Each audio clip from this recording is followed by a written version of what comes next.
12월이 벌써 되었습니다. 오늘 선택한 책은 단테의 신곡이고요. 저희가 선정한 책은 김은찬 교수님이 해석한 것입니다. 이것은 700년 전에 쓰여진 책이고 우리가 700년 전까지는 사실 이 지옥이나 연옥 같은 사후세계에 대해서 구체적으로 기술한 책이 없었는데 최초의 책이었기 때문에 이 책이 정말로 700년 동안 그리스 로마 신화 다음으로 가장 많이 모든 문학 작품에 인용된다고 하는 그 책입니다. 오늘 제가 많이 부족하지만 이런 책도 읽을 수 있다 라는 거를 저도 읽었기 때문에 여러분들도 충분히 읽을 수 있다 라고 하는 것을 알려드리기 위해서 이 책을 시작하겠습니다. 예! 먼저 정말로 우리가 참 좋은 시대를 살고 있다는 생각이 들고요. 이 책이 2007년에 초판이 나왔더라고요. 근데 우리가 보통 저도 학교 다닐 때 이런 고전을 사실 뭐 한두 번쯤은 책을 다 열어봤을 텐데 너무너무 읽기가 힘들어서 도대체 이거는 우주에서 온 말인가, 어떻게 이렇게 이해가 안 되는 말이 있나 싶을 정도로 그런 책들이 많았었는데 돌이켜보면 그 당시 책들은 다 이렇게 이 이탈리아 원어를 다시 영어나 일어나 독일어로 해석해 놓은 거를 다시 또 한국어로 번역하다 보니까 해석이 달라지면 무슨 말인지 알 수가 없고 또 그 당시에는 굉장히 문어체로 이제 말을 하는 것을 지적으로 보인다고 생각해서 모든 책들을 다 이렇게 문어체로 썼기 때문에 이해가 안 됐었는데 지금은 매우 구어체로 쓰여져 있고 또 중간에 헷갈릴 염려가 없이 다 원어에서 된 책들이 조석이 다 있어서 정말로 우리가 그냥 흘려 넘겼을 많은 말들을 우리가 그 의미를 조금 더 알아갈 수 있는 시대가 돼서 어찌 보면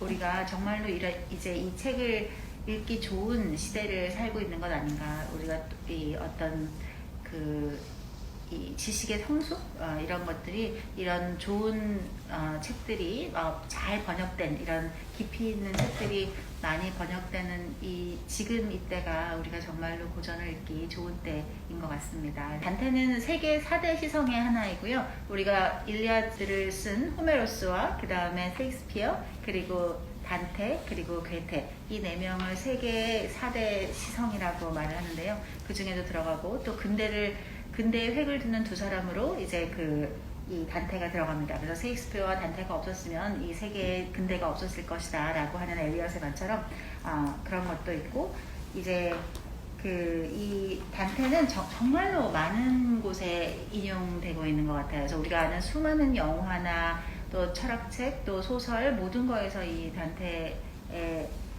말은 굉장히 인용되고 제가 지금도 기억나는 거는 옛날에 어디를 여행을 갔었는데 거기에 여행 가이드 분이 이제 물론 미국인이실 때 정말로 무슨 어떤 장면을 그 풍경을 얘기하면서도 정말로 이 단테를 인용하는 거예요. 그래서 정말 이 사람들은 정말 삶 속에 이 책이 있구나. 저렇게 그냥 흥겹기만 해 보이는 가이드를 해주셨던 분의 모습에서 너무나 우리가 보통은 이런 고전 그러면 너무 막 딱딱하고 뭐 공부하기 좋아하는 사람이나 언급하는 그런 책일 것 같은데 그분은 굉장히 관광지에서 정말 익스트림 스포츠를 즐기는 그런 익스트림 스포츠의 그거를 하기 위해서 우리를 안내해줬던 그 가이드였었는데 그 가이드가 이렇게 아주 재밌는 얘기를 하면서 이 단테 이 지옥편에 나오는 얘기를 너무 그 대화의 중간중간에 아무렇지도 않게 섞는 거예요. 그래서 그때 굉장히 신기한 경험이 있었고 또 우리가 얼마 전에 봤던 너무너무 재밌었던 코코라는 만화가 있는데 그 만화에서 같이 강아지랑 같이 사는 그 강아지 이름이 단테죠. 그리고 그 외에도 우리가 뭐 세븐이라든지 뭐 수많은 책에 다 이렇게 우리 인셉션 얼마 전에 봤던 그런 책에도 그리고 또 심지어는 마르크스의 그 철학에도 이 단테의 철학이 굉장히 기초가 되었다고 합니다. 그래서 단테를 정말로 얘기는 많이 들었으나 한 번도 안 읽어봤다가 실제로는 의외로 정말로 너무 번역이 잘 되어 있고 굉장히 이렇게 짧게 되어 있어서 정말로 읽기가 좋아서 기존의 책들과 많이 다르기 때문에 꼭 용기를 내셔서 펼쳐보면 의외로 생각보다 너무 읽기 쉽다는 거를 느낄 수 있을 것 같습니다. 그래서 꼭 용기를 내서 한번 보실 것을 정말 강력히 추천드립니다. 단테가 이렇게 700년 동안 모든 사람들에게 사랑을 받은 이유는 아마 여기서 다 본인들의 이야기로 와닿기 때문일 것 같아요. 이게 남의 얘기 같으면 절대로 그러지 않을 텐데 이 책을 읽고 있으면 정말 이 이야기가 굉장히 나랑 먼 그리스 신화 얘기를 하는 듯 하지만 사이사이에 정말 이렇게 가슴을 찌르는 내 얘기 같은 그런 것들이 있기 때문에 그런 누가 읽어도 이게 꼭 내 얘기 같다라고 하는 그런 생각이 있어서 이 책이 그렇게 사랑받지 않나 생각합니다. 여기서 이 책은 본래 옛날에는 책이라는 게 너무너무 비싸고 구할 수도 없었기 때문에 이 책은 주로 모든 사람에서 이렇게 암송이 됐던 식으로 했었기 때문에 저도 오늘 처음 이걸 하면서 이 몇 부분을 여러분들하고 좀 같이 읽어보고 싶은데요. 혹시 맨 첫 페이지, 7페이지를 보시면 이 첫 번째 페이지를 함께 읽어보면서 시작하고 싶어요. 이거는 1300년에 쓰였고요. 1300년은 이 카톨릭에서 시행한 첫 번째 희년이고요. 대희년에서는 모든 사람들이 이 죄의 사함을 받을 수 있다라고 한 것이고 이 해가 마침 단테가 35살이 되던 해였습니다. 그래서 보통 그 당시에 사람들이 70세까지 보통 한다고 생각했었기 때문에 이렇게 35살이 된 단테가 내가 이제 인생의 중간에서 다르게 살아야겠다라고 하는 마음을 먹으면서 쓴 것이고 재밌는 거는 옛날에 중세 사람들을 보면 이 굉장히 평균 연령이 낮잖아요. 근데 실제로는 전쟁이나 이런 데서 나가서 많이 죽어서 그렇고 사실 일단 살아남은 사람들은 상당히 오랫동안 살았다고 해요. 그래서 보통 이 단테도 자기의 삶을 70세 정도로 생각했던 것 같습니다. 자, 그래서 7페이지 이 제일 첫째 줄서부터 그 다음 페이지 18줄까지 함께 읽어보면 좋겠습니다. 정말 유명한 구절이고요. 자, 시작. 우리 인생길의 한 중간에서 나는 올바른 길을 잃어버렸기에 어두운 숲속에서 헤매고 있었다. 얼마나 거칠고 황량하고 험한 숲이었는지 말하기 힘든 일이니 생각만 해도 두려움이 되살아난다. 죽음 못지않게 쓰라린 일이지만 거기에서 찾은 선을 이야기하기 위해 내가 거기서 본 다른 것들을 말하는다. 올바른 길에 나는 이만 잠에 취해 있어서 어떻게 거기 들어갔는지 자세히 말할 수 없다. 정말 떨리는 내 가슴을 두렵게 만들었던 그 계곡이 끝나는 곳 언덕 발치에 이르렀을 때 나는 위를 바라보았고 사람들을 각자의 올바른 길로 인도하는 행성의 빛살에 둘러싸인 언덕의 등성이가 보였다.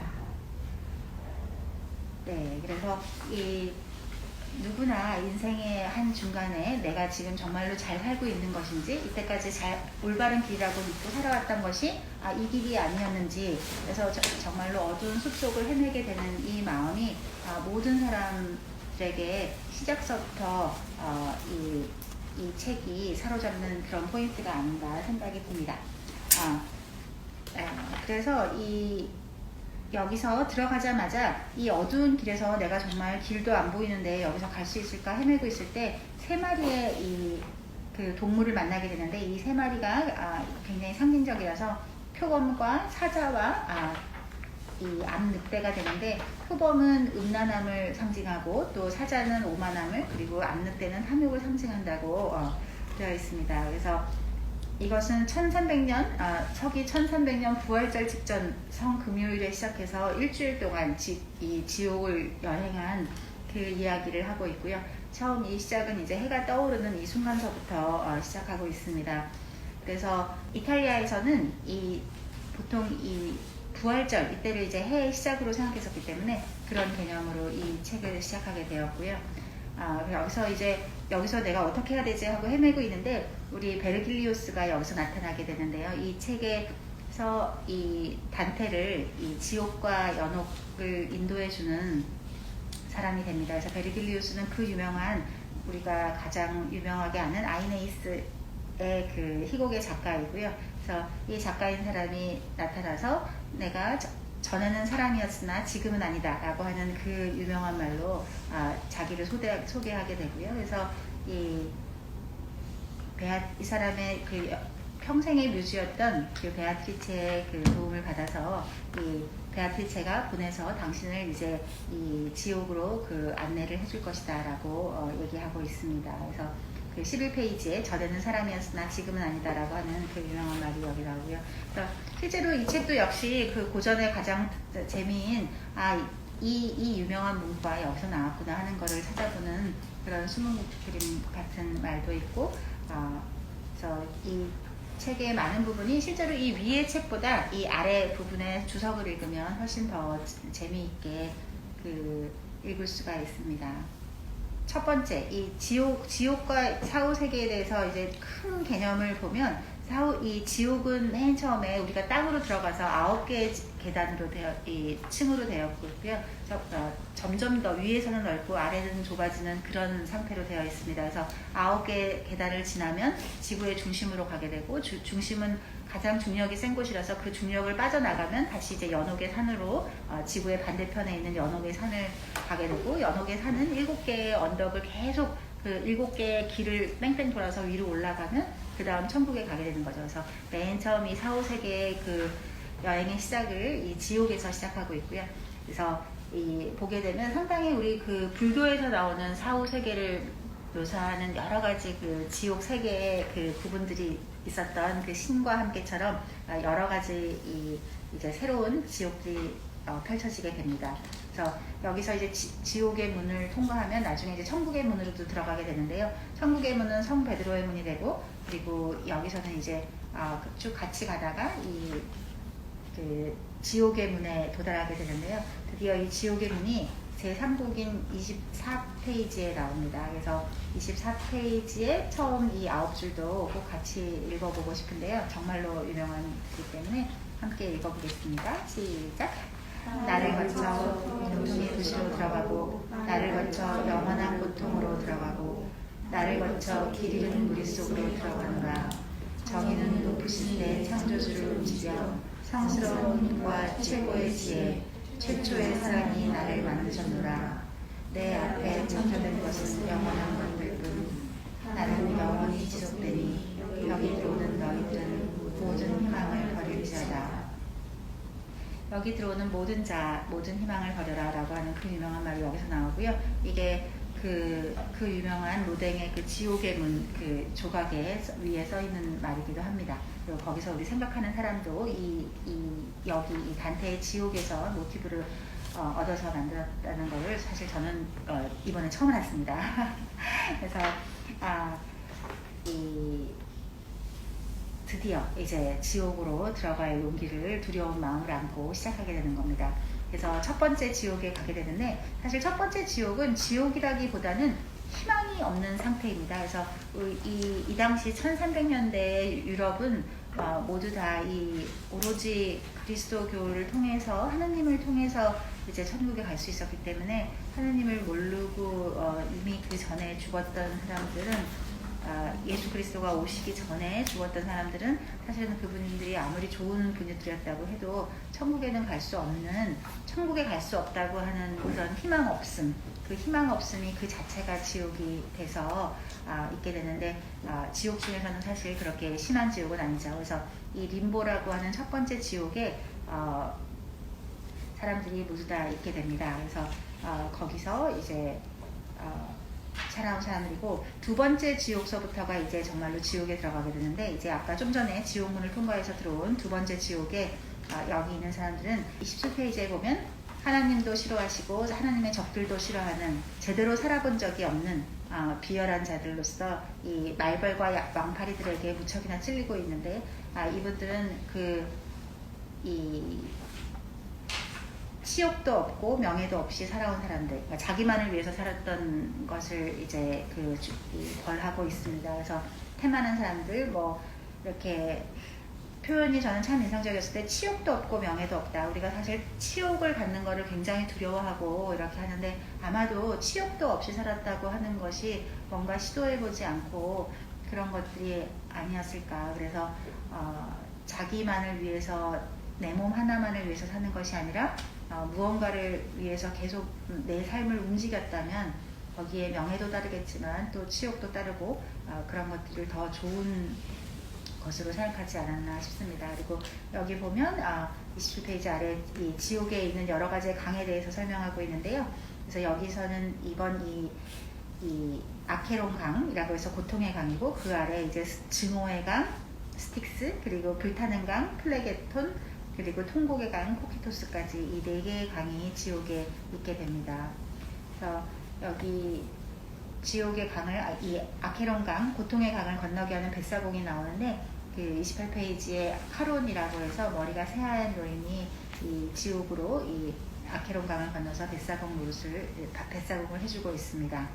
그래서 이제 이 정신을 잃었다가 이 정신을 차리고 보니까 제1원인 림보에 왔는데요. 31페이지에 보면 그 아까 말씀드렸듯이 여기에 있는 모든 사람들은 죄를 짓지 않았고 덕성은 있지만 그리스도를 몰랐기 때문에 세례를 받지 않은 그 순진한 어린아이의 영혼들이다 라고 했었고, 여기에서 괴로워하는 이유는 오로지 천국에 갈 수 없다는 사실 때문이라서 위대한 시인들과 철학자들을 여기서 만나게 됩니다. 그래서 여기서 보면 우리는 그 하나님을 알지 못하는 결함 때문에 길을 잃었고 희망 없는 열망 속에서 살고 있단다 라고 해서 이 모든 오류를 이기는 그 믿음이 자기 공덕이나 타인의 공덕으로 이곳을 벗어나서 축복받은 자가 있느냐라는 그 질문에 이 예수 그리스도가 처음 돌아가셨을 때, 그때 이 림부스에 오셔서 그 여기 있는 그 훌륭한 영혼들을 데리고 가셨었는데, 이때 그 34페이지에 보면 그 최초의 아버지 아담, 그리고 아벨, 그리고 노아, 모세, 그리고 아브라함과 다윗, 그리고 야곱과 이삭, 그리고 라헬, 이런 사람들이 그때 구원을 받았다고 합니다.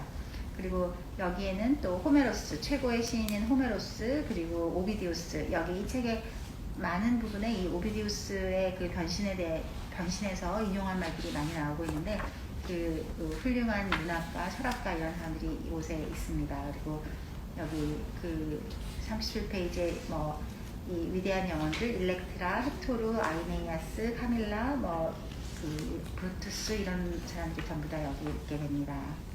그리고 드디어 이제 1원은 사실 원칙적으로는 지옥이라기보다는 그냥 그 그리스도를 알지 못하는 사람들이 있는 곳이고요. 2원서부터가 실제로 정말 지옥이 됩니다. 그래서 2원 앞에 그 지옥의 심판관, 옥황상제 같은 그 미노스가 있게 되는데요. 미노스가 이렇게 꼬리를 감기는 모습으로 사람들이 모두 2원에 도착하게 되면, 두 번째 원에 도착하게 되면 미노스가 이 죄들을 낱낱이 조사하고, 그래서 그 꼬리가 몇 번 감기는 이 행위를 통해서 이 사람은 몇 번째 지옥에 가는지를 보내게 됩니다. 그래서 미노스 앞에서 모두가 다 심판을 받게 되는데요.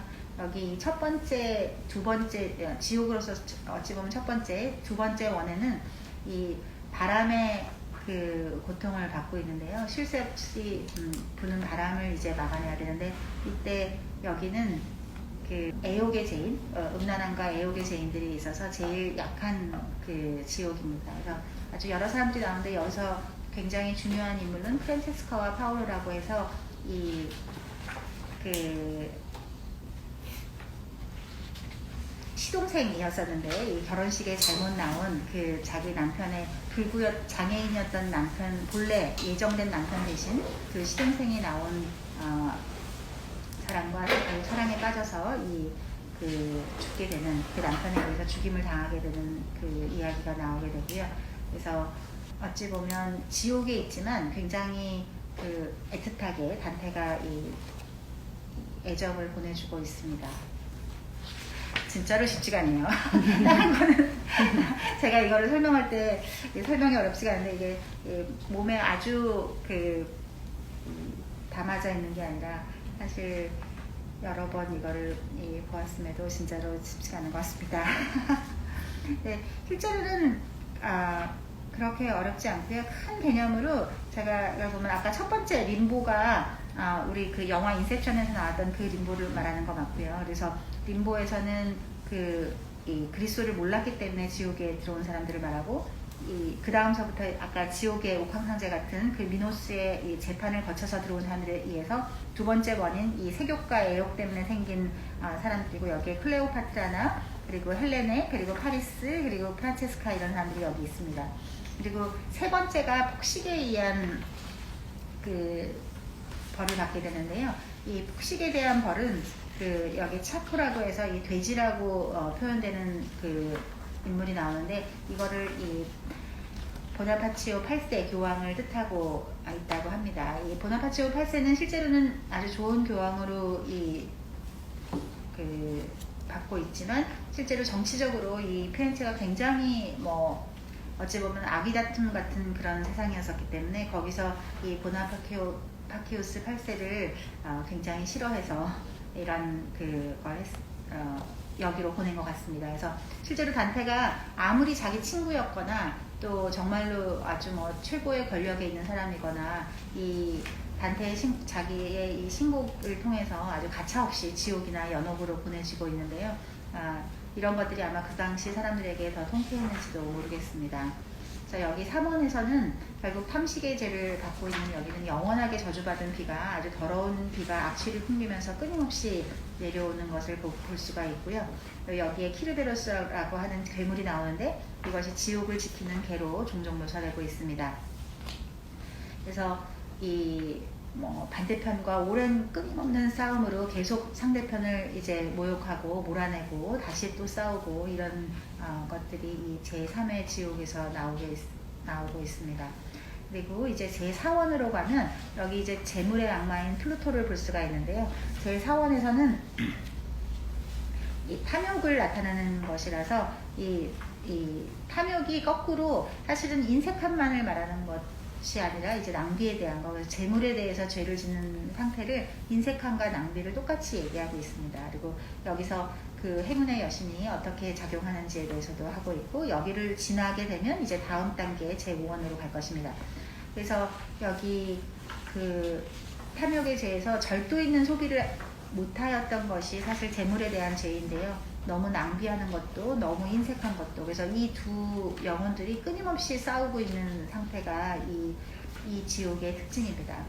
그래서 무지가 너희들을 얼마나 해치는지 오 어리석은 인간들이여 라고 말하면서 여기서 이 59페이지에 행운의 여신 포르투나, 우리 포춘 할 때 그 포르투나에 대해서 설명하는 것이 나타나는데요. 사실 하나님은 모든 것을 초월하는 지혜를 가진 분은 온 사방에 어떤 빛을 똑같이 주었었는데 거기서 인도하는 자와 이렇게 헛된 재화를 꿈꾸는 자에 의해서 어떤 복이 한 민족에게 갔다가 또 다른 민족에게 가게 된다. 그래서 여기서 보면 한 민족이 지배하면 다른 민족을 시들게 된다라는 유명한 말이 여기서 나오고요.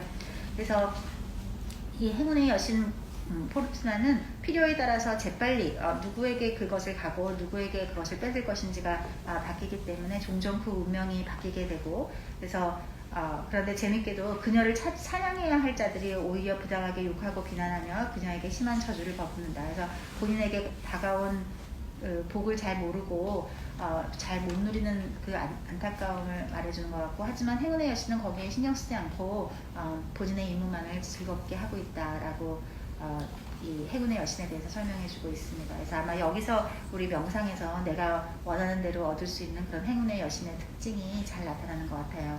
그래서 이렇게 계속 이 사원에 머무를 수 없고 이제 시간이 별로 없기 때문에 이 하룻밤 사이에 지옥을 통과해야 되기 때문에 이제 5원으로 가게 되는데요. 이 5번째 원에는 스틱스라고 하는 늪이 있게 되는데 이 스틱스에는 이 분노의 죄를 지은 사람들이 여기 있게 됩니다. 그래서 제8곡으로 가면 이 5원은 그 스틱스라는 늪이 있는 그 분노의 죄를 하게 되는데요. 여기서 디스의 도시, 이 디스라고 하는 것이 이 어찌 보면 지옥의 왕을 말하게 되고요. 우리가 루시퍼라고 하는 그 지옥의 왕은 사실은 본래는 천사였었는데 그 천사가 이제 배반을 해서 타락을 해서 지옥으로 가게 된 것이 이제 루시퍼이고, 그 루시퍼를 다른 이름으로 디스라고 하게 되는데 우리 영어의 모든 말 디스 앞에 우리가 뭐 디스한다, 나쁘게 말하고 한다 그럴 때 그 디스이고요. 그래서 보통 우리가 질병할 때 disease도 사실은 dis 뒤에 is가 붙는 거거든요. 그래서 편안하지 않은 상태, 그래서 뭐든지 그 좋지 않은 반대의 상태에 dis라고 하는 접두사를 붙이게 되는데 그 말의 어원인 것 같습니다.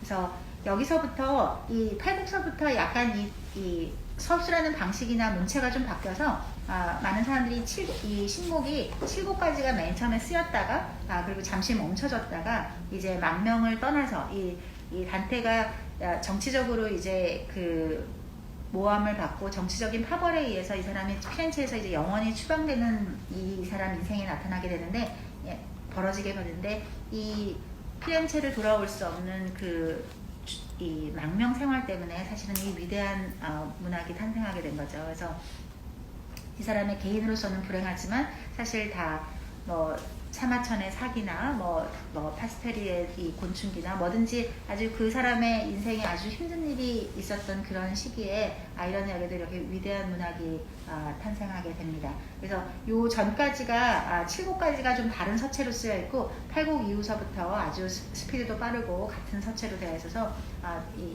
한 번 끊기지 않았었는가라고 보고 있습니다. 그래서 본격적으로 이제 5원을 오게 되면 여기에서 이제 플레기아스가 나타나게 되는데요. 플레기아스가 분노의 사신으로 여기에 나타나게 되고요. 여기서 정말로 수많은 그리스 로마 신화의 인물들이 나옵니다. 그래서 정말로 그리스 로마 신화를 제가 그냥 이렇게 책을 읽으려고 몇 번 시도했을 때는 잘 이렇게 들어오지 않았었는데, 여기 안에 정말로 수많은 인물들이 그리스 로마 신화 안에 있는 사람들이라서 이 책을 한번 읽으면서 이 책에서 나온 이름들을 기억한 상태에서 그리스 로마 신화를 읽으면 정말 잘 이해가 될 것 같아요. 여기 단어 하나하나가 굉장히 시적인 단어들이 많은데, 여기서도 이 스승님이 이 단테를 표현할 때 오 불의를 경멸하는 자여 너를 잉태한 여인은 축복받을지어다 라고 해서 어찌 보면 내가 잘 사는 것이 우리의 조상까지, 우리의 부모들까지도 복되게 하는 일이 아닌가 하는 생각을 했었습니다. 그래서 이 디스라는 이 도시에서 일어나는 것 중에 여기 회교당에 대한 설명도 실제로 이 당시 사람들은 이 회교를 약간 이 악마를 섬기는 그런 건축물이라는 어떤 비유적인 표현으로 쓰게 되었었고요.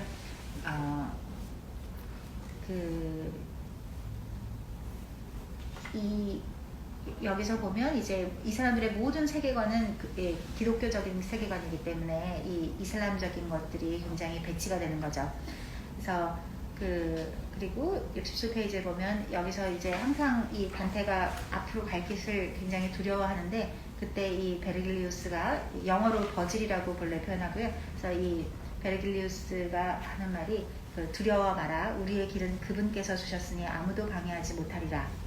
라고 해서 이런 말들이 중세의 사람들한테 얼마나 이렇게 가슴에 새겨졌을까. 그래서 사실 지금은 이렇게 정말 뭐 커피 한 잔 내지는 어찌 보면 한 끼 식사값 정도로 이 책을 살 수 있지만, 옛날에는 이 책을 산다는 거는 어마어마하게 비싼 부자만이 할 수 있었고, 또 어려운 책을 읽어내는 것도 이미 교육 수준이 높아야 되는데, 그 당시 문맹률은 90%가 훨씬 더 높아졌기 때문에 옛날 사람들은 아마 이 책을 지금처럼 이렇게 막 빠르게 읽어 치우는 것이 아니라 정말 이 책을 읽고 또 읽고 한 단어를 정말로 귀하게 읽었을 것 같아요. 그래서 처음에 말씀을 못 드린 거는 이 단테 시대로부터 이탈리아어가 확립됐다고 본다고 합니다. 그래서 이 단테 이전에는 굉장히 여러 다른 나라 지방어들이 많았었는데, 여기서도 보면 이 사람의 말투를 보고 당신은 무슨 지방 사람이군요 라고 하는 정도로 굉장히 방언도 많고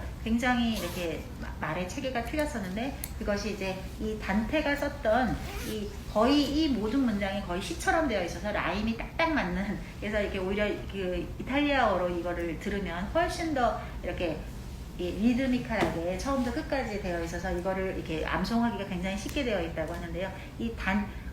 우리는 훈민정음 시대에 만든 말만 해도 지금 보면 굉장히 말이 틀리잖아요. 근데 이 이탈리아어는 이 단테 시대로부터 지금의 이 이탈리아어가 특별히 많이 다르지 않다고 해요. 그래서 모든 이탈리아어의 시작을 단테의 표준어로 이 이탈리아의 표준어가 된 것이 단테의 신국이 기준이라고 합니다.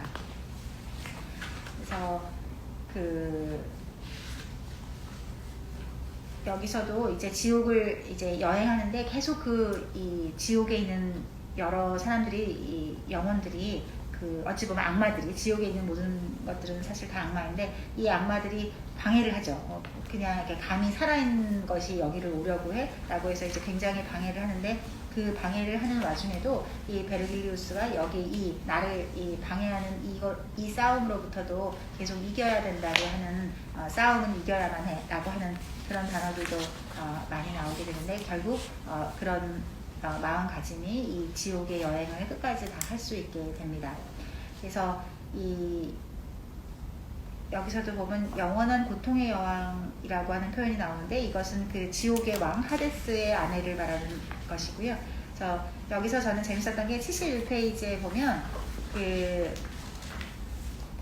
이 복수의 여신 3명이 나오는데, 복수라기보다는 그 불화와 고통의 씨를 뿌리는 그 불화의 여신 3명이 나오는데, 여기 3명의 이름이 알렉토, 메가이라, 그리고 테이시포네인데, 이 알렉토는 쉬지 않는 여자, 그리고 메가이라는 질투하는 여자, 그리고 테이시포네는 살인을 복수하는 여자인데요. 쉬지 않는 여자가 불화의 고통을 뿌리나 하는 생각이 되게 신기했어요. 그래서 쉬지 않는 것 그 자체도 또 어떤 꼭 좋은 거는 아닌 것 같은 그런 생각이 들었습니다. 그래서 여기 그 괴물들을 고론이라는 표현을 써서 하고 있고요. 여기서 보면 그 테세우스에 대한 얘기라든지 여러 가지가 나오는데, 나중에 제가 다시 또 나오게 됩니다. 그래서 여기서 항상 그 중세에는 그 왼쪽은 나쁜 것이고 오른쪽은 좋은 것이었기 때문에 계속 이 사람들은 그 9바퀴의 그 지옥을 계속 이게 깔때기처럼 생긴 지옥인데요. 그러니까 점점 넓은 원에서 점점 낮은 원으로 가려면 그 다음 단계로 떨어지면 거의 낭떠러지겠죠. 그래서 그렇게 낭떠러지로 떨어지는 식으로 첫 번째, 두 번째가 이렇게 깔때기처럼 떨어지게 되는 그런 상황을 볼 수가 있습니다. 그래서 그 다음 드디어 이 사람들은 이제 6번째 죄로 가게 되는데요. 6번째가 이간자들의 그 상황이고, 여기서 크게 나오는 것이 그 에피크로스 학파와 사람들인데, 에피크로스 학파는 영혼이 육체의 죽음과 함께 소멸한다고 생각했었기 때문에 여기 있게 됩니다. 여기서 이 지상을 당신이 지상으로 돌아간다면 하고 여러 번 굉장히 나오는데, 이 지옥에 있는 사람들도 사실 참 재밌는 것은 자기의 명예회복 이런 거를 굉장히 중요하게 생각했던 것 같아요. 그래서 이 단테가 계속 이 사람들에게 당신은 누구시오? 당신의 얘기를 들려주시오 라고 하면, 당신이 얘기를 들려주면 당신에게 내가 돌아가서 당신의 이야기를 좀 더 잘 설명해 줄 수 있다. 왜냐하면 누구나 다 자기 스토리를 다 말 못하고 이 세상을 떠나가기 때문에 당신의 이야기를 들려주면 내가 돌아가서 이야기를 전하겠다라고 하는데, 여기 있는 그 어떤 지옥에 있는 영혼들이 항상 하는 말 중에 당신이 달콤한 세상으로 돌아간다면 이라는 세상 말을 굉장히 많이 쓰거든요. 그래서 특별한 건 없지만 저는 이걸 보면서 우리는 이 세상이 이렇게 막 지옥 같다라고 생각하고 전쟁터라고 생각하는데, 이 지옥에서 사람들은 거의 굉장히 여러 번 당신이 달콤한 세상으로 돌아가시면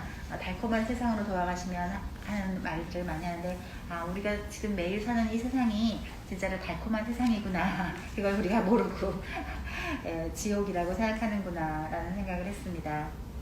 그리고 81페이지에 보면 여기서도 마치 시력이 나쁜 사람들처럼 멀리 있는 곳은 보지만 최고의 지도자의 빛이 비치는 동안뿐이고, 가까이 다가오면 우리 지성은 쓸모가 없어서 다른 사람이 알려주지 않으면 우리들 인간사를 전혀 모르지 라고 해서, 우리가 영혼이 되더라도 마치 우리가 그 하나님이 우리에게 지혜를 주실 때만 우리가 먼 미래를 바라볼 수 있는 것 뿐이고, 우리의 지성은 이렇게 혼자서는 알 수가 없어서 꼭 다른 사람과 연결돼야 된다라고 하는 것을 하고 있습니다. 우리가 저 같은 경우도 사실 그 커넥팅 다트, 그 스티브 잡스의 그 유명한 졸업연설 이후에 굉장히 사람들한테 많이 회자되는 말인데, 그 커넥티드, 우리는 모두 다 연결되어 있다라고 하는 그 사상이 요 단테에서 나왔다고 해요. 그래서 단테의 연옥에서 보면 이 한 사람이 죄를 모두 다 씻고, 이 연옥은 이제 7가지의 죄를 씻으면 이제 천국으로 가는 거거든요. 그래서 그 연옥이라고 하는 개념이 이 단테로 인해서 굉장히 유명해진 이제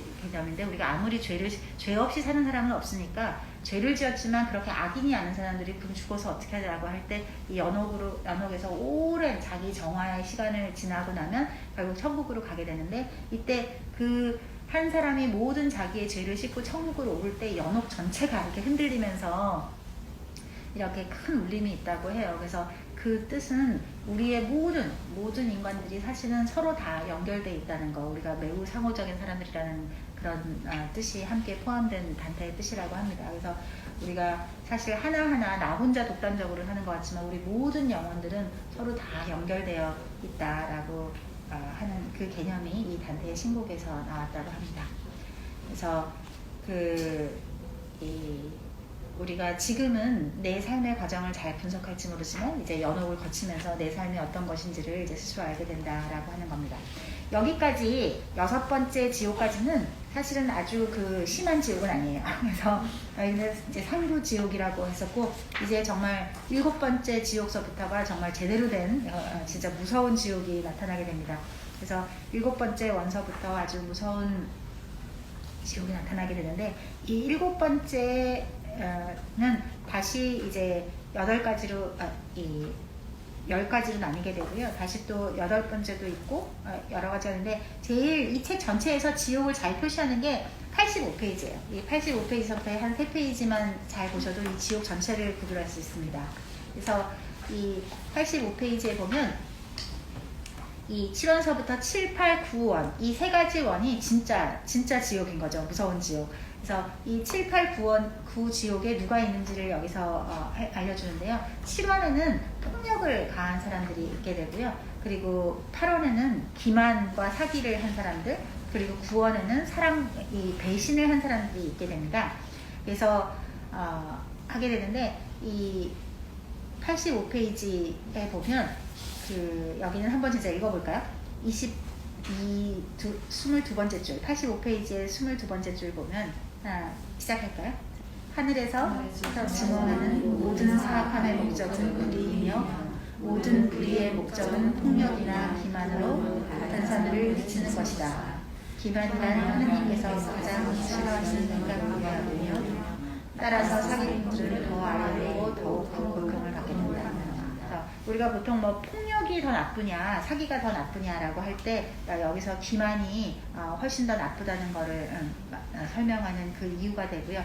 그래서 첫 번째 원에는 폭력자들이 많은데, 폭력자에도 3가지가 있어요. 그래서 타인에 대한 거, 그리고 자기 자신에 대한 거, 하나님에 대한 거, 이 3가지의 원으로 다시 구분이 되거든요. 그래서 이 3가지에서 86페이지에 정말로 잘 표현되어 있는데요. 그래서 첫 번째 폭력은 이웃에게 고통스러운 상처와 죽음을 주기까지도 하고, 또 강탈하고, 이 여러 가지의 그런 폭력들이 나뉘어지게 되고, 두 번째, 인간은 자기 자신과 자기 재산에 대해서도 폭력을 행사할 수 있다라고 하는 겁니다. 그래서 자기 목숨을 끊는 자, 자기 재산을 낭비하는 들로서 사실은 기뻐해야 될 곳에서 우는 자들이다. 나에게 주어진 생명과 나에게 지금 있는 이만큼의 재산이 얼마나 큰 축복인지를 모르고 그거를 이렇게 원망하면서 그거에 대해서 폭력을 행사하는 것이 얼마나 큰 죄인가. 그래서 재밌게도 이때까지 우리가 생명을 경시하는 게 벌을 받아 마땅하다는 거는 알았었는데, 저도 여기서 처음 배운 거는 자기의 재산을 낭비하는 것 자체가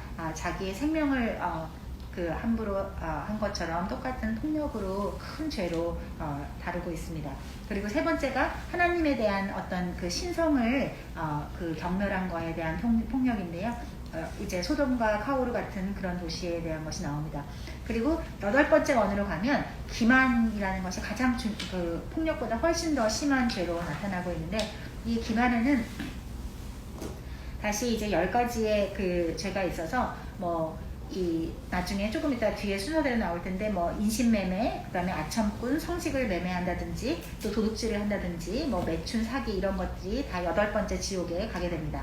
그리고 9번째 지옥에서는 이 자연을 만드는 사람과 함께 이 하나님에 대한 이 자연을 만드신 그 사람, 그리고 그거에 대해서 이 특별한 믿음이 함께 창조되었는데, 그것에 대한 것을 망각하는 것에 대해서 이 배신자들이 받아야 하는 그런 고통에 대해서 말하고 있습니다. 그래서 여기 다시 한번 맨 아래 이제까지 있었던 상부 지옥에 대한 설명이 다시 한번 요약돼서 나오는데요. 바람에 휩쓸리는 자, 이게 2번째 지옥, 아까 애옥의 지옥이었었고요. 비에 젖는 자, 이게 탐욕의 죄를 지은 사람들, 그리고 늪에서 잡아당기는 자가 5번째 분노의 지옥이고요. 쓰라린, 다음 페이지에 쓰라린 말투로 서로 싸우는 자들이 4번째 지옥이 되게 되겠고요. 그리고 6번째 지옥이 여기는 안 나왔지만 아까 바로 앞에 있었던 이단자들의 이 지옥으로서 열린 관에서 계속 불타고 있는 그런 사람들을 말합니다. 그래서 여기 이 6번째 지옥까지가 성벽 밖이고요. 그 다음에 이 7번째 지옥부터가 이제 성벽 안으로 들어와서 여기가 진짜 오리지널 지옥인 거죠. 그래서 여기에 대해서 이제까지 쭉 지옥을 한번 정리해 주고 있고, 그래서 결국은 애욕과 탐욕과 분노와 그리고 인색함과 낭비 그리고 이단자들, 이런 상부 지옥에서 이제 더 떨어지면 이제 이 정말로 극심한 지옥으로 오게 되는 겁니다.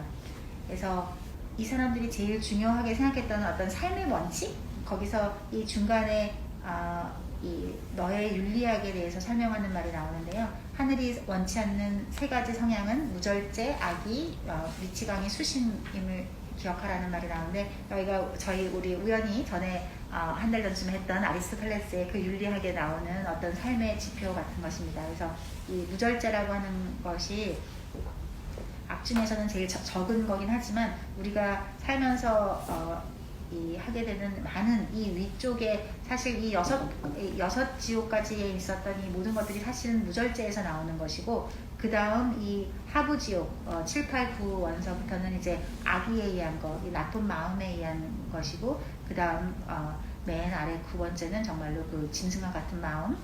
그래서 무절제, 악의, 짐승과 같은 마음, 이 3가지가 하늘이 원치 않는 3가지 성향이다 라고 얘기하고 있습니다.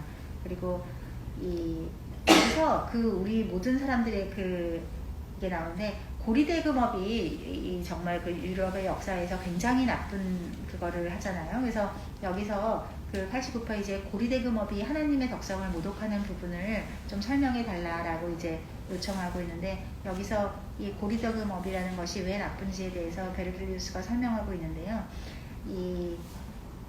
하나님이 이 자연을 창조하셨고, 또 사람의 어떤 재능으로 다시 이 기술을 창조했기 때문에, 사실 인간의 기술은 자연의 모방이라고 생각해서 어떤 제2의 자연이라고 생각했던 거죠. 그래서 이 아리스토텔레스의 물리학에서 기술은 자연을 모방한다라고 하는 이 유명한 말이 여기에 어떤 지침과 같은 것인데, 그래서 사람들은 하나님의 어떤 뜻을, 하나님이 자연을 창조하셨듯이 우리는 또 거기에 그 정신에 걸맞는 기술을 창조해야 해서 자연을 모방하는 그 원칙을 가지고 기술을 발전시켜야 하는 것인데, 이 고리대금업이라는 것이 그거에 위배되기 때문에 고리대금업은 굉장히 나쁜 것이다 라고 하는 것이고, 제가 전에 봤던 거에서는 도대체 유태인들은 왜 그렇게 끊임없이 때만 되면 각 나라에서 그렇게까지 심한 핍박을 받았을까 해서, 이 유대인들이 고리대금업을 했기 때문인데, 실제로는 그것도 유대인이 꼭 무슨 돈을 밝히거나 꼭 그래서라기보다는 사실은 굉장히 어떤 그 아이러니 같은 거죠. 실제로는 이 성경에서 이렇게 고리대금업을 나쁘게 했으나, 인간의 삶은 고리대금업이 필요하잖아요. 누군가는 돈을 필요로 하고 그거를 융통해 준다는 거는 우리 인간사에서 굉장히 꼭 필요한 역할인데, 아무도 그걸 하고 싶어 하지 않는 거죠. 내가 특히나 성직자이거나 뭐 왕이거나 이런 사람들은 그거 해가지고 지옥에 가기 싫으니까 본인은 하지 않는데 그거를 해줄 사람이 필요했던 거예요. 그 고리대금업이라고 하는 건 어찌 보면 지금의 이제 은행 같은 역할이라서 꼭 필요하긴 한데 나는 하기 싫은, 그래서 너네가 하세요 라고 이제 시켜서 유태인들이 하다 보니까 계속 유태인들은 근데 또 그렇게 해서 돈을 또 갖게 되니까, 돈이라는 거는 사실 이 세상에서 가장 큰 파워잖아요. 항상 우리가 삶의 권력을 이야기할 때 어떤 사자를 타게 되고, 돈은 사자로 상징되는 거거든요. 어떤 삶을 살아갈 수 있는 가장 힘이 되는 것이 돈이기 때문에, 돈을 사람들이 굉장히 죄악시하지만 사실은 돈이라는 거는 내 삶을 살아갈 수 있는 에너지 같은 거라서, 그 힘의 원천인 돈을 누군가는 관리를 해줘야 되고, 그게 필요해서 유태인한테 시켰는데, 그러다 보니 유태인들이 돈이 많아지면 힘이 생길 거를 두려워하는 이런 어떤 정치가들은 또 그 사람들을 반드시 박해를 해야 되는 거죠. 어느 이상 못 올라오게. 그래서 어떤 유태인들이 사실은 이 사람들은 손에 뭐 묻히기 싫어했던 거를 유태인을 시켜서 다 시켜놓고, 그게 또 돈이 좀 모여지면 그거를 꼭 뺏고 싶은 그런 인간의 어떤 그런 모순된 욕심 때문에, 사실 유태인은 끊임없이 유럽의 전체 역사를 통해서 어느 나라에서건 어느 순간에서건 무슨 일만 벌어지면 다 유태인이 좀 억울하게 고통을 당했던 것 같아요. 그래서 이제 정말 무시무시한 7원서부터의 이 개개의 지옥들이 이제 91페이지 제12곡서부터 벌어지게 됩니다. 그래서 제12곡은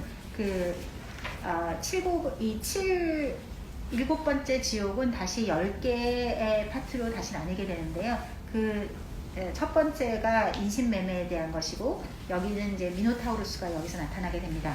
그래서 이 첫 번째는 어떤 인신매매, 뚜쟁이, 포주 이런 사람들이 있게 되는데, 사실 그 옛날에도 항상 인간의 역사에서 사람을 갖다 바치는 그런 일은 항상 있을 수밖에 없었던 것 같아요. 여기서는 조금 약간 다른 건데, 여기서 미노타우루스가 실제로는 이 미노스의 아내가 이 선물 받은 황소와 사랑을 나눠서 태어난 괴물이 미노타우루스라고 되어 있는데, 이건 좀 약간 딴짓이지만 우리 얼마 전에 베르다르 베르베르 기억했었잖아요. 거기서도 보면 우리가 이 크레테에 대해서 이 나쁘게 생각하는 것이 얼마나 잘못됐는지 그런 거에 대해서 설명하고 있는데, 제가 우연히도 약간 운 좋게 크레타 섬을 여행할 기회가 있었었는데, 그 크레타 섬에 갔을 때 거기 이 미노스 왕의 궁전이 거기 있거든요. 네, 그 궁전을 설명해주는 이 가이드, 현지 가이드는 거기 역사학자를 다 이렇게 졸업한 사람들이거든요. 네, 그분들의 설명을 듣고 저도 굉장히 놀랐었어요. 내가 이때까지 알고 있었던 크레타나 미노스의 역사와 정말 다르구나. 그래서 어떻게 영웅이 만들어지는지, 어떻게 악인이 만들어지는지에서, 여기서 보면 테세우스, 우리가 이때까지 알고 있었던 역사는 테세우스가 이 나쁜 미노스 왕을 죽이고 그래서 막 영웅이 된 거잖아요. 그래서 제가 불과 이집트 이 아테네나 이쪽을 갔을 때는 온통 테세우스 얘기를 막 역사 가이드들이, 거기 현지 그리스인 역사 가이드들이 막 했는데, 크레타 섬에 오는 순간 거기서 알게 된 것은 우리가 반소 이거를 굉장히 아주 끔찍한 괴물로 생각을 하잖아요. 근데 사실 크레타 섬은 정말로 찬란한 번영, 그리고 크레타 섬의 이 언어에는 나쁜 말이 하나도 없다고 해요. 우리가 아는 어떤 이런 분노, 사기 이런 단어들이 아예 없고 정말로 좋기만 한 거예요. 그래서 그때는 9명의 대통령이 이렇게 돌아가면서 대통령직을 하면서 그걸 하고, 여기서는 미궁이라고 해서 이거를 했지만, 이게 미궁이 되려고 미궁이 된 게 아니라 그 당시에 너무너무 거대한 궁전인 거예요. 그래서 그 궁전을 빠져나오기 힘들어. 누구를 이렇게 가두려고 만든 미로가 아니고, 그 당시 사람들이 상상할 수 없었던 거대한 궁전이거든요. 지금 봐도 놀라운 궁전인데, 이게 로마 시대보다 훨씬 더 몇천 년 전이잖아요. 그 당시에 사람들이 오면 영접하는 길이 있는데, 그 길이 엄청난 길에서 외국 사람들이 오면 그 사신들을 이렇게 영접하는 그 도로에 오면 일단 외국 사람들은 거기에 압도되는 거예요. 그래서 그리고 거기에 큰 정말 너무나 호화로운, 그리고 거기에 있는 벽화들 자체가 거의 지금 우리 에르메스나 구찌에서 보는 그런 문양들이 거기 다 있거든요. 그래서 그런 아름다운 것과, 보통의 모든 문명에서는 왜 그런 아름다운 건축물을 만든 사람들은 다시는 이런 거 짓지 말라고 그 건축가를 다 죽이잖아요. 근데 여기서는 그렇지 않고 그 역사 속에 그 건축가의 이름이나 그 건축가에게 얼마나 어떤 합당한 충분한 돈을 했었는지 해서 그 나라의 모든 사람들은 너무나 잘 살았어요. 내가 어떤 직업에 종사하든지 그 사람들은 충분한 보상을 받고, 무역업을 했었기 때문에 나라에 돈이 너무 많고, 또 이 정치가 너무너무 깨끗해서 모두가 이 세금을 냈지만 세금보다 훨씬 더 많은 거를 나라로부터 이제 받았기 때문에 이 사람들의 삶은 너무나 풍요롭고 아름답고, 그래서 그 나라의 단어에는 이렇게 나쁜 단어가 하나도 없는 거예요. 다 좋고 아름다운 말밖에 없어요. 근데 그 아름다운 나라에 사실 어느 나라나 어떤 순진한 그런 순수한 딸을 사실 테세우스가 속여서 그 딸의 도움으로 들어가는 길과 나오는 길을 다 확인한 다음 자기 아버지를 죽인 거잖아요. 저는 깊은 그건 없지만, 사실 이거를 거꾸로 보면 이 순진한 아가씨를 속여서 그 사람의 아버지를 죽이고 그리고 돌아와서 그 딸은 정작 그 딸은 또 버리고 그리고 이 테세우스는 돌아온 거거든요. 근데 이 여기서도 왜 그리스 사람들이 제일 싫어하는 7명의 그 아이들, 여자아이와 남자아이들을 그 했다고 하는 건데, 여기 이 크레타에 가장 유명한 게 그 크레타의 황소라고 해서 큰 황소를 이 어린아이들이 타는 게 있어요. 지금으로 치면 어찌 보면 그 올림픽 게임 같은 거예요. 그래서 이 사람들은 굉장히 그 건강한 신체에 대한 어떤 존경심이 있었기 때문에 그 10대 아이들이 굉장히 10대 초반의 아이들이거든요. 그래서 가장 건강한 아이들을 불러서 이 황소 타기를 시키는 거예요. 근데 얘네가 유연하다면 그 황소 타기를 버틸 수가 있죠. 근데 담대하고 유연하다면. 근데 만약 얘가 겁이 많거나 유연하지 못하면 그 황소에서 떨어져 죽겠죠. 그러니까 많은 아이들은 사실은 떨어져 죽어요. 그 황소 타기니까. 우리가 뭐 몽골에서는 말을 타는 문명이 있지, 여기서는 이 황소를 타는 것이 굉장히 존경받는 거였어요. 그래서 거기서 살아남은 아이들은 굉장히 신적인 사제처럼 평생을 모셔져서 아주 좋은 삶을 이 크레타 섬에서 살게 되고, 하지만 그 황소를 타내지 못한 아이들은 결국 그 게임에서 죽게 되니까. 근데 그 황소를 타는 그 유명한 그림이 있거든요. 크레타 섬과 그 아이가 타고 있는 게 있어서, 사실은 이 사람들이 그 그리스인들이 잘 모르니까, 그 당시에 크레타 섬과 그리스를 보면 크레타는 어마어마하게 번성된 대선진국이었었고 그리스는 조그맣고 가난한 나라였었거든요. 그러니까 이때 그리스 사람들의 상상력으로는 그렇게 멋진 나라와 그렇게 좋은 거를 상상할 수 없었기 때문에 단지 그냥 우리의 아이들을 데려가는 사람들이라고만 생각했던 거고, 근데 사실 그 아이들은 이게 잡아먹힌 게 그런 막 미신적인 잡아먹힌 게 아니라 정말 그런 체전 같은데 이렇게 참여했다가 거기서 죽거나 아니면 영원히 거기서 추앙받고 이렇게 훌륭한 사람으로 살거나 뭐 이런 거였다고요. 그래서 사실은 우리가 이제까지 어떤 그리스 문화를 통해서 크레타 섬에 막 무슨 괴물이 나타나고 이런 것이 아니고, 사실은 굉장히 그 훌륭한, 어찌 보면 그 아내에 대한 최고의 경멸이잖아요. 뭐 황소와 뭐 간통을 했다 이런 식인 거니까. 하지만 그런 역사가 사실은 아닌 거죠. 그래서 우리가 저 뒤에 이제 켄타우루스도 나오지만, 켄타우루스는 또 반인 반인이잖아요. 그래서 그 우리 유목민들이 너무너무 잘 싸우니까 도대체 저게 말이야 사람이야 라고 해서 막 거대한, 위는 사람이고 다리는 말인 사람들이 거대하게 달려오는 그거를 보고 사람들은 그거를 마귀라고 생각했고, 저건 인간일 수가 없으니까 마귀라고 생각했던 거고, 그래서 켄타우로스라는 어떤 새로운 이름을 붙여서 마귀라고 생각했지만, 그냥 그 사람들은 사실은 저 중앙아시아 스키타이족의 아주 훌륭한 전사들이었을 뿐인 거거든요. 그것처럼 우리가 생각하는 미노타우루스도 사실은 어떤 괴물이 아니고 그 어떤 테세우스가 영웅이 되기 위해서 이 억울하게 치욕을 뒤집어 쓴 것이 아닌가, 그런 생각을 들었었어요. 그래서 그랬었는데, 그때 지난번에 우리가 했던 베르베르의 그 기억이라는 그 책에서도 나와서 반가웠었습니다.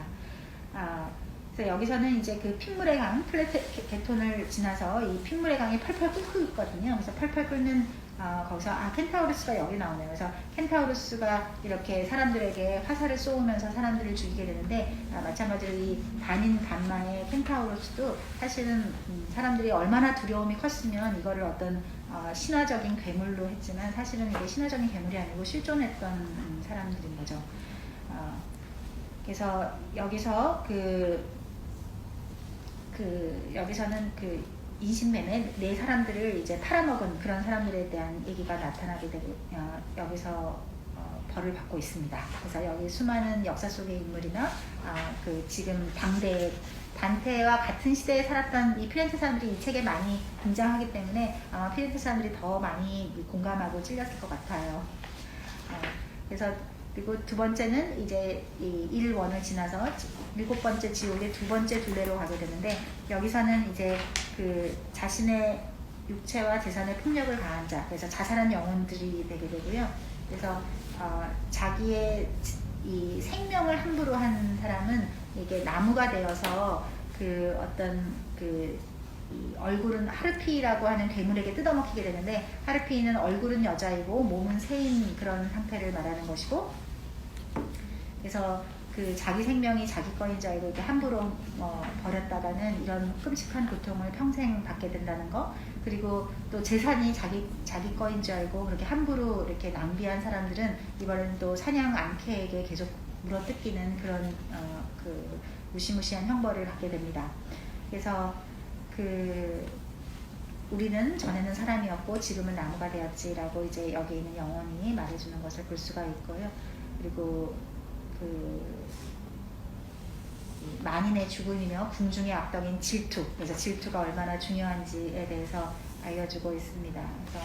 그래서 여기를 영혼의 가시나무라고 표현하고 있고, 그래서 약간 자살을 하는 것은 절대로 되지 않는다. 그래서 여기 사람들은 그렇게 자기 몸은 함부로 죽였지만 이 영원히 죽지 못하는 이 자살자의 숲에 있기 때문에 어서 와라 죽음이여, 제발 내 영혼까지 죽게 되는 그 영혼이 소멸하는 죽음을 얼마나 간절하게 원하고 있는지. 그래서 지금 너 앞에 있는 생명이 그렇게 함부로 너 건 줄 알고 함부로 하면 안 된다라고 경고를 해주고 있습니다. 그 다음에는 이거와 똑같은 그걸로 자기의 생명, 그러니까 재산을 함부로 했던 많은 사람들이 여기서 있게 되는데요. 어찌 보면 재산이라고 하는 거는 한 사람의 인생의 결산체이거든요. 누구는 부자라서 욕을 받아야 되고 누구는 가난해서 오히려 더 좋은 사람인 것이 아니라 그 사람이 어떤 형태의 삶을 살아왔건 그 사람의 어떤 삶의 모든 순간의 땀과 피와 에너지가 어떤 형상화돼서 나타난 것이 재산이라고 하는 것이기 때문에 그 재산이라고 하는 것은 어떤 한 인간의 어떤 생명만큼이나 소중한 것이라서 그것이 결코 함부로 대해져서는 안 된다는 것. 심지어 그것이 너 거라고 생각했을 때조차도 남의 재산을 함부로 탕진하면 안 되는 것처럼, 남의 재산을 함부로 탕진한다는 것은 결국 남의 어떤 그 사람의 인생과 그 생명을 함부로 탕진하는 폭력인 것처럼, 결국 너의 재산을 너가 스스로 아무렇지도 않게 이렇게 탕진하는 것도 너의 생명을 함부로 대한 것만큼 똑같은 그런 중대한 어떤 죄악이다라고 말해주는 것 같아요. 14곡은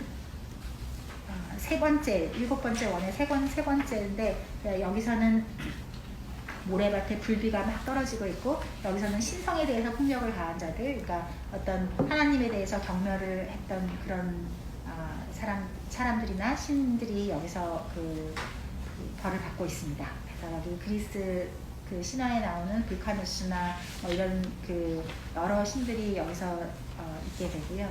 그리고 여기에서도 그 113페이지에 보면은 옛날에는 순수한 나라 크레테가 있었는데 지금은 이제 황폐해졌다라고 하는 그런 것들이 있어서, 옛날 사람들도 크레테에 대한 어떤 이 세상의 마지막 존재했던 어떤 그 낙원으로서의 크레테에 대한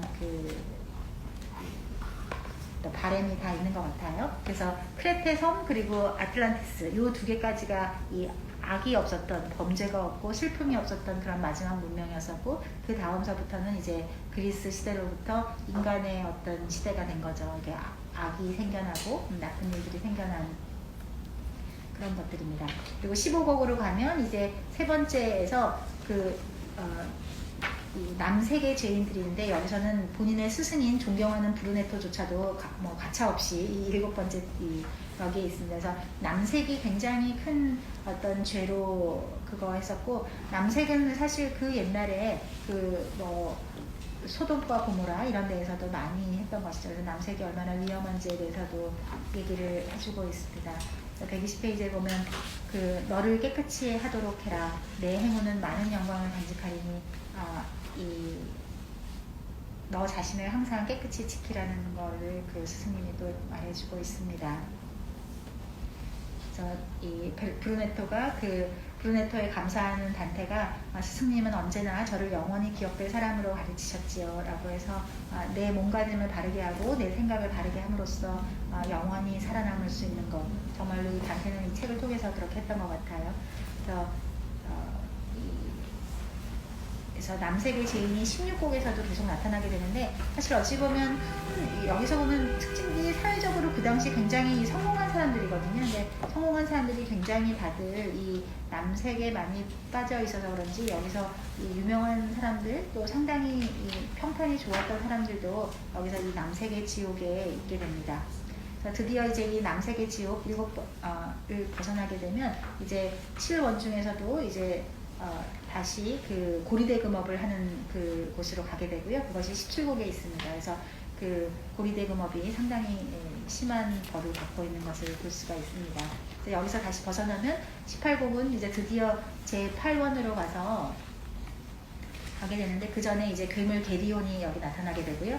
그래서 8월에는 다시 8개의 말레 볼제라고 해서, 말레가 뭐든지 나쁘다는 뜻이고 볼제가 주머니라고 해서 여기 신조어들, 단테가 만든 신조어들이 굉장히 많은데 이 어떤 지옥들도 하나하나 이름을 다 신조어를 만들어서 하고 있습니다. 그래서 여기 이 말레 볼제에는 다시 8번째 이 지옥에 다시 10개의 구덩이가 있게 되는데, 이 10개의 구덩이에 다 또 다른 사람들이 들어있는데, 하지만 근원적으로 8번째 지옥은 다 사기, 기만에 대한 것들입니다. 그래서 여기서 첫 번째는 뚜쟁이와 유혹자, 포주 이런 사람들이 인신매매를 하는 사람들에 대한 게 있고, 두 번째 구렁이가 아첨꾼에 대한 것들이 있어서 여기 계속 똥물에 담겨 있어야 되는, 그 인신매매를 했던 사람들은 채찍에 맞고, 또 아첨꾼들은 또 더러운 똥물에 계속 담겨 있어야 되고, 이렇게 해서 얼마나 많은 사람들이 여기 지금 이 지옥에 있는지를 표현하는 말로, 그 대희년에 사람들이 그 로마 베드로 성당을 그 순례하는 그 정도 사람들이 여기 지금 꽉 차 있다는 것을 설명해주고 있고요. 그래서 이 사람들이 결국 이 자신을 위해서 다른 사람들을 팔아먹었던 그런 사람들이 어떤 벌을 받게 되는지에 대해서 설명하고 있습니다. 그래서 그 18장에서 아까 인신매매를 하는 사람, 그리고 아첨꾼에 대해서, 그리고 이 19곡으로 오게 되면 이제 이 세 번째 구렁이에 가게 되는데, 여기는 돈을 받고 그 성직이나 신성한 물건들을 거래했던 사람들에 대한 것이 나와 있고, 여기서는 바닥에 거꾸로 처박힌 채 발바닥에 불이 붙는 형벌을 하고 있습니다. 그래서 여기서 여러 사람들이 정말 이 거꾸로 처박혀서 어떤 고통을 받고 있는지, 그래서 돈으로 성직을 팔아먹는 그 당시에 타락한 교회상에 대해서 경종을 울리려고 하고 있고요.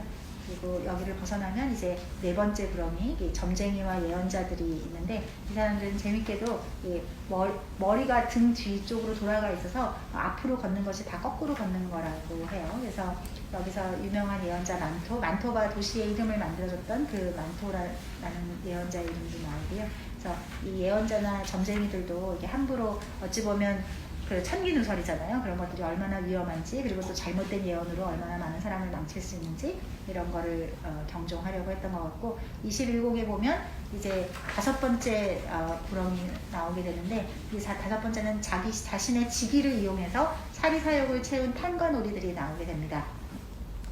그래서 정직하게 일하지 않고 이렇게 탐관오리가 되는 것이 얼마나 나쁜 일인지, 그리고 그들이 어떻게 이 벌을 피해갈 수가 없는지에 대해서 얘기해주고 있고요. 22곡으로 가면 탐관오리에 대해서 좀 더 이제 그 구체적으로 나오는 이 참플로라는 사람에 대해서 이야기를 하게 되고요. 그래서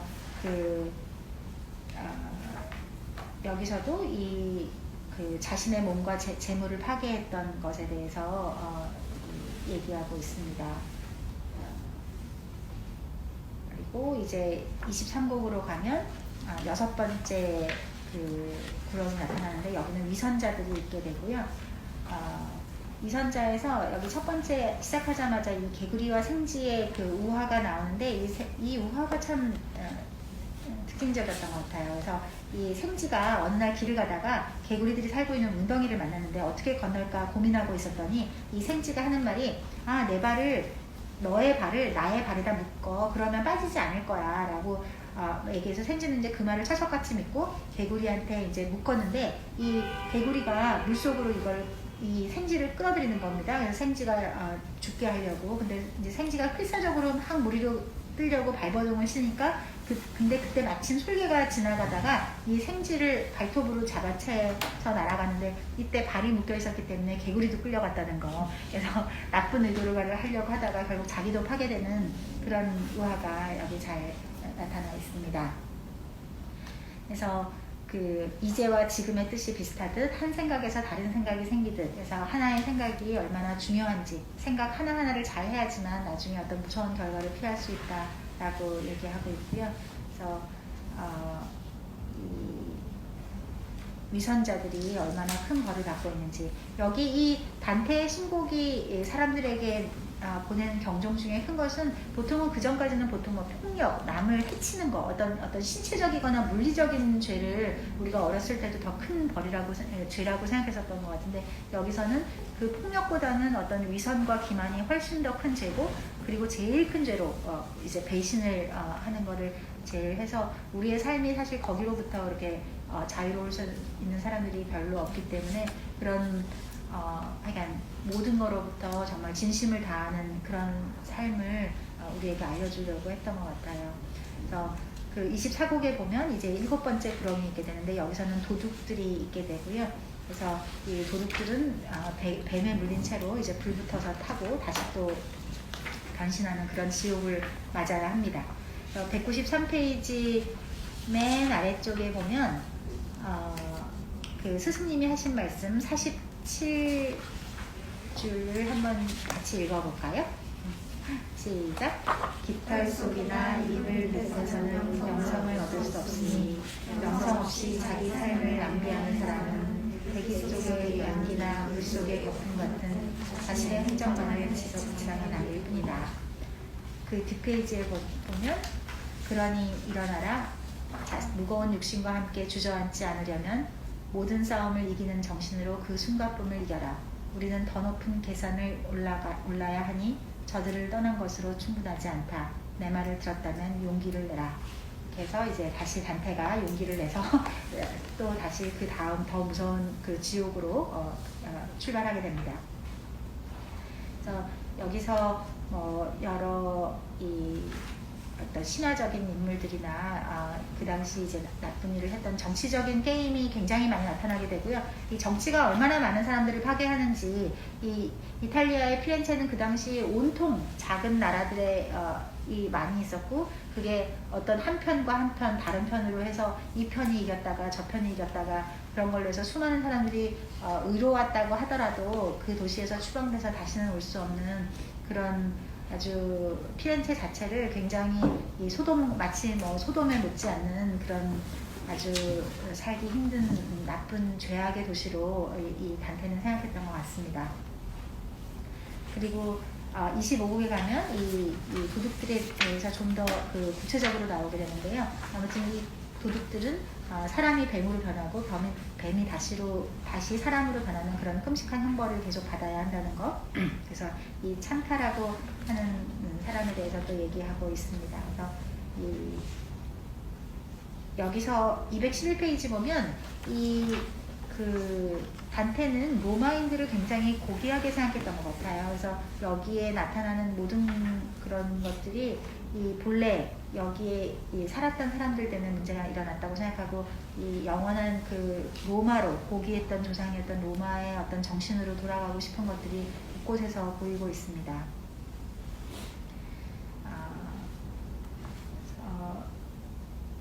여기서도 그 214페이지에 보면, 세상과 인간의 모든 악덕과 가치에 대해 완전히 알고 싶은 내 마음속의 열망을 억누를 수 없었노라 라고 해서, 그 다음 페이지에 보면, 태양의 뒤를 따라 사람 없는 세상을 경험하고 싶은 욕망을 거부하지 마라.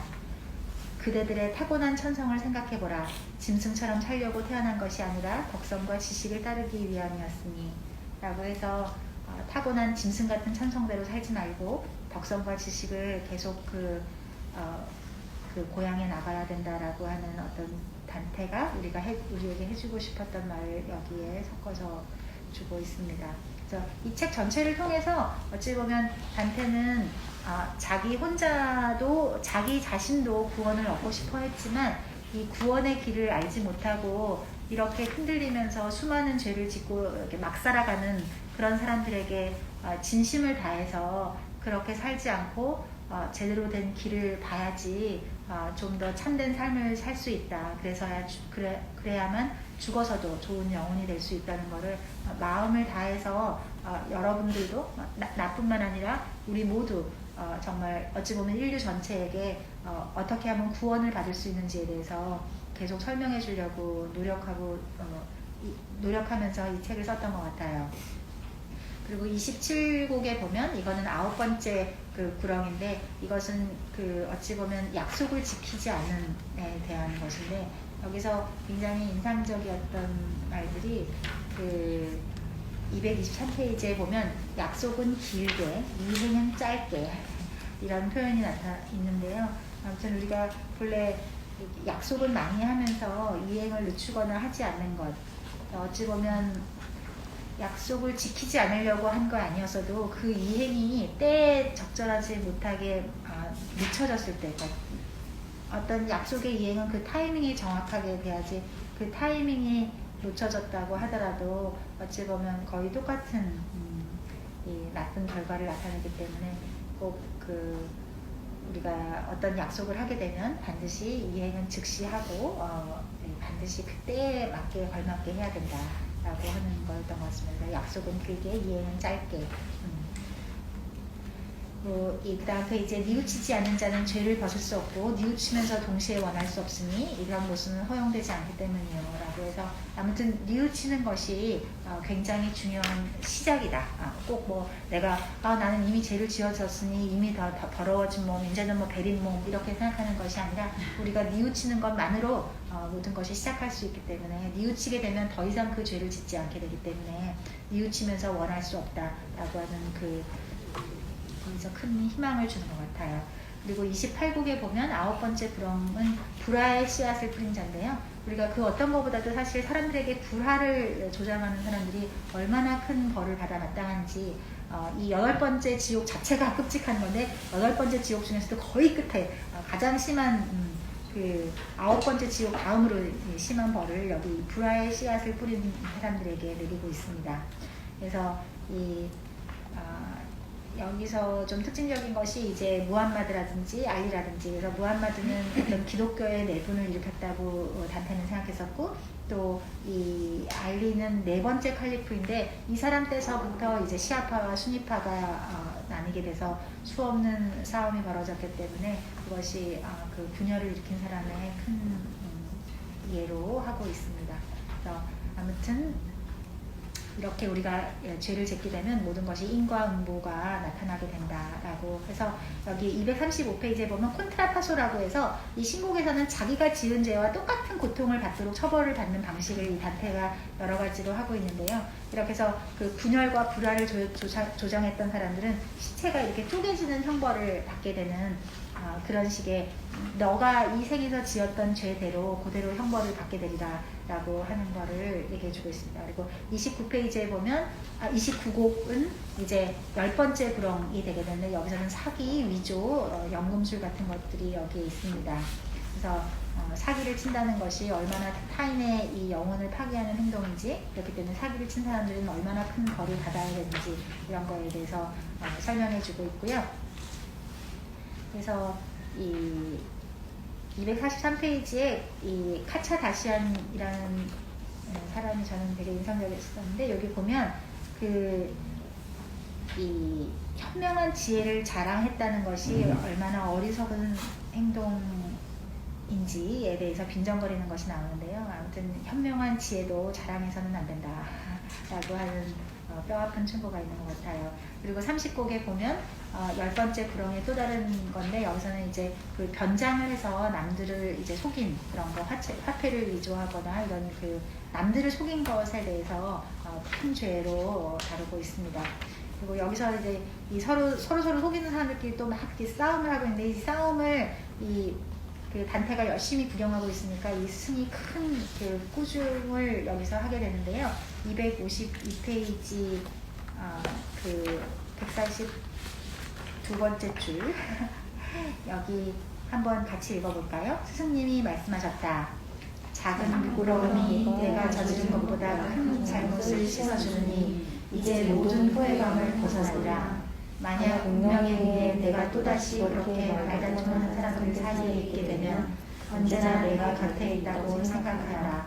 그걸 듣고 싶은 것은 천박한 욕망이니까. 그래서 나는 깨끗하고 저 말싸움하는 사람들이 이렇게 한심한 인간이라고 하고 있지만 그거를 구경하기 좋아하고 남의 얘기 듣기 좋아하고 그것도 똑같이 천박한 사람이라는 거를 이 스승님이 이렇게 교훈을 주고 있습니다.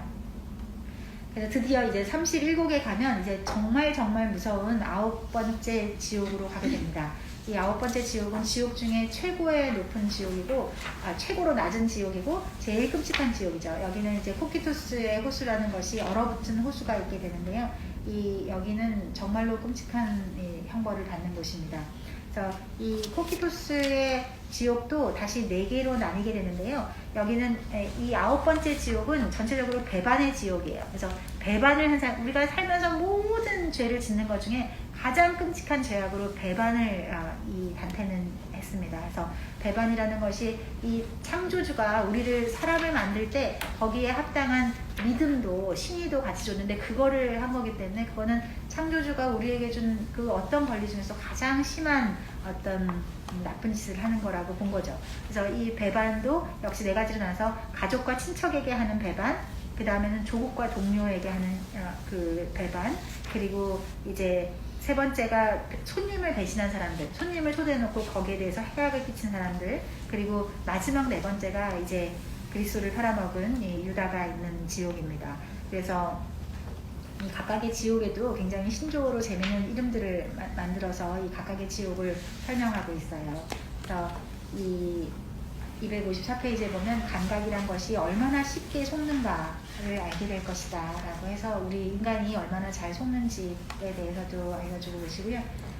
256페이지에 보면 사악한 의지와 능력에다 정신의 사고력까지 덧붙여진다면 누구도 방어할 수가 없다 라고 해서 저는 이 말이 참 정말 했었는데 256페이지 중간쯤에 있고요. 그래서 우리가 아무튼 나쁜 뜻을 가지고 나에게 오는 사람은 우리가 막아낼 도리가 없는 거죠. 그래서 항상 경계하고 깨어 있어야 한다는 거. 그리고 어리석은 영혼아 너에게 분노나 다른 감정이 치솟거든 내 뿔나팔이나 잡고 화풀이 하라. 그의 말이 다른 사람에게 통하지 않듯이 그에게는 어떤 말도 통하지 않는단다. 라고 해서 이렇게 어찌 보면 이 책을 이렇게 읽고 있으면 꼭 마치 내가 한 700년 전, 몇백 년 전으로 들어가서 이 한마디를 이렇게 어떤 전해 듣고 그 한마디가 뼈에 진짜 가슴에 사무쳐서 그 한마디를 이렇게 늘 되뇌이면서 길을 걷고 있는 그런 모습이 이렇게 상상되는 것처럼 여기 있는 한마디 한마디가 그 당시 그 유럽인들에게는 굉장히 큰 뼈아픔이었을 것 같아요. 다시 이제 32곡으로 가면 진짜 이 하나하나 배신의 지옥에 나타나게 되는데 첫 번째는 카이나의 지옥이라고 하고요. 두 번째는 안테노라라고 해서 카이나는 이 아벨을 죽인 카인에서 이름을 따온 것이고요. 그래서 가족과 친척을 배반한 영혼들에 대한 거고 안테노라는 조국이나 동료 그리고 신념에 대한 배신을 한 사람들에 대한 사람들이 어떤 그 얼음 호수인 코키토스에서 이 끔찍한 벌을 받고 있는지에 대해서 얘기하고 있습니다. 그리고 33곡에 이 톨로메아라고 하는 3번째 지옥이 나오게 되는데 여기서는 이제 두 아들과 두 손자와 함께 굶어 죽은 우골리노 백작에 대해서 나오고 있는데 이때 이 자신을 배신한 그 알베리고 수사에 대해서도 얘기를 하고 있습니다. 그래서 이 배신한 사람의 얼굴을 뜯어먹는 그런 끔찍한 그 모습을 묘사하고 있고요. 그래서 이 단테의 신곡이 그 유럽의 그 회화에 미친 영향은 너무너무 어마어마한 것에서 어찌 보면 이 단테가 르네상스를 시작했다고 해도 과언이 아닐 정도로 르네상스 미술의 어마어마한 부분이 이 단테의 신곡을 그린 것이라서 이 단테의 역할은 더 중요한 것 같습니다. 그래서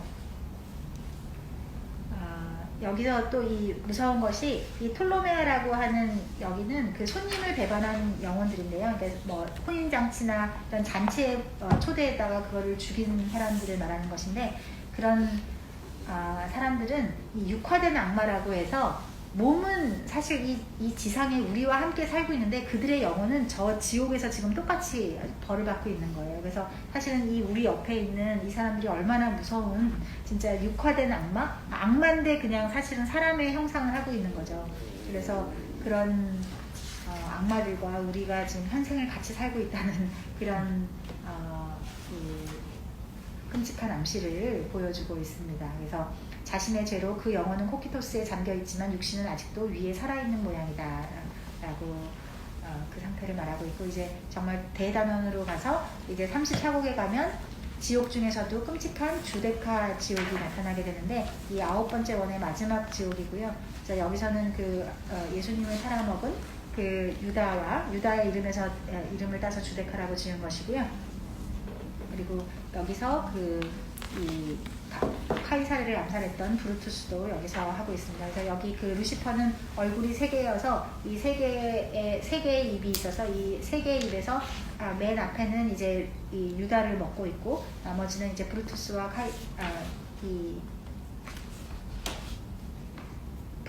카시우스를 먹고 있는 그 끔찍한 형상을 하고 있고요. 그래서 여기서 이제 이게 지옥 중에 최고의 지옥이고,